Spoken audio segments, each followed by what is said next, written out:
Hello traders, you're welcome to this video. In this video, we are going to be looking at the best moving average settings for day trading.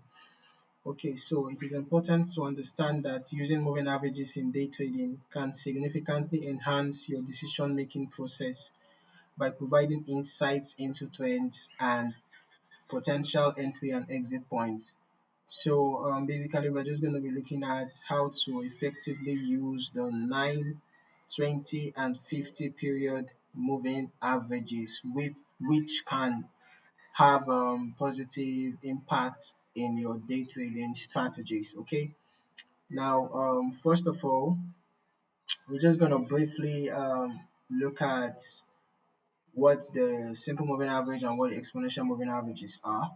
The simple moving average calculates the average price over a specific number of periods. It smoothens out price fluctuations. On the other hand, the exponential moving averages give more weight to recent prices. Because of that, it makes the EMA more responsive to price changes. So many traders prefer the EMA for day trading due to its sensitivity. So now we're just going to be setting up our chart. We're going to be adding the moving averages. Okay, we are going to start with adding the 9 period moving average, 9 period EMA. We add that, and then we're going to add the 20 period EMA. We're going to add the 20 period EMA. Okay, so we're adding this, and then we're going to add the 50 period EMA. Finally, we're going to be adding the 50 period EMA. Okay, 50 period EMA. Okay. Alright, so most trading platforms will allow you to customize these indicators effectively or easily, but this is the MetaTrader platform that we're using. It's quite easy to add it onto your chart anyways. And then you have to select your time frame for day trading, okay? So if you are a day trader, you have to select the time frame that you're going to prefer for doing your analysis, okay? For day trading, you can consider using maybe the 15-minute chart for better precision. You can just consider it. You can use any other time frame of your choice. Then you have to consider, you have to know how to identify trends, know when is a bullish trend and when is a bearish trend. Okay, so for a bullish trend, of course, when the 9 period EMA is above the 20 period EMA, as we can see here, when the 9 EMA is above the 20 EMA and the 20 EMA is above the 50 EMA, it signals a bullish trend, and as you can see, this was a bullish trend. On the other hand, a bearish trend occurs when we have the 9 EMA below the 20 EMA and the 20 EMA below the 50 EMA, and as you can see, this was a bearish trend. Now, how do you get your entry points? Basically, you can use crossovers to get your entry points. You just have to look for when the 9 EMA crosses below for a sell or crosses above for a buy. Let's use the above now as the example. When the EMA crosses 9 EMA crosses above the 20 EMA, it signals potential buy trade, and then this indicates that the momentum is shifting upward. Conversely, if the 9 period EMA crosses below the 20 period EMA, it signals a sell move.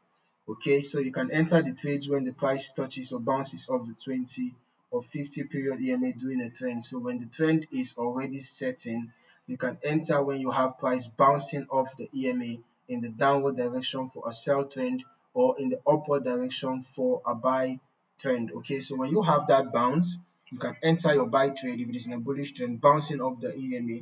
You enter, you set your stop loss below the previous swing low, or you can enter for a sell after you have the price bouncing off the EMA downwards. You enter and set your stop loss above the previous swing high and target your support level, nearest support level for take profit, or you wait for when a bullish crossover of the EMAs happen to exit your sell trade. On the other hand, for a buy trade, you can enter after you have bouncing and the price bouncing off the EMA to the upward direction. You can set your stop loss below the previous swing low. You can target the nearest resistance level for your take profit, or you can wait for when price begins to cross over downwards to exit your trade. Okay, so you can also decide to trail your stop losses. You can decide to move your stop loss in a buy trend. You can decide to be moving your stop loss gradually as new highs are being formed. As you have higher highs, you can be moving your stop losses below each sorry, I mean higher lows, as new lows are being formed. As you have higher lows, you can be moving your stop losses below each higher low until you finally get a reversal. Okay, and then for a sell trade, you can be moving your stop loss below each higher high. Sorry, lower high, because in the sell trend you have lower highs and lower lows. In the buy trend you have higher highs and higher lows. So while you are trailing your stop losses to be below each higher low in a buy trend, you'll be trailing your stop losses to be below each lower high, to be above each lower high. In the sell trend, you trail your stop losses to be above each lower high. Okay, while in the buy trend, you trail your stop losses to be below each higher low. All right. Now you can also decide to combine with other indicators. You can consider using indicators like the RSI, as the relative strength index. You can use it to confirm the trend. For example, if the moving averages indicate a bullish trend, but the RSI shows overbought conditions, you might consider a caution before entering the trade. For example, let us look at this very briefly. You can see that around this point we had the RSI in getting towards the overbought level, and we can see what happened here. We can see that there was a spike below, right? You can see that there was a drop in price. So had it been you had entered around here, it would have, the price would have hit your stop loss. You can see the RSI was closely overbought already, so this was not a good place to buy. Okay, but had it been we had entered somewhere around here, you see that the price was above the moving average and the RSI was in the middle zone, okay, pointing upward. So that would have been a good place to buy. On the other hand, if you find the RSI in the oversold level and pointing upwards, that would have even been a better opportunity or better confirmation. So when you find that, and just wait for price to cross above the moving averages and the moving averages to have a bullish crossovers, then you can consider that as your entry signal. Okay, so using other indicators for additional confirmation is very important because it can um, help you find high probability trades. Okay, trades that has a higher potential for success. All right, and then you can also consider using any other indicator of your choice. Okay, and it's also important that you practice on demo before going to live account.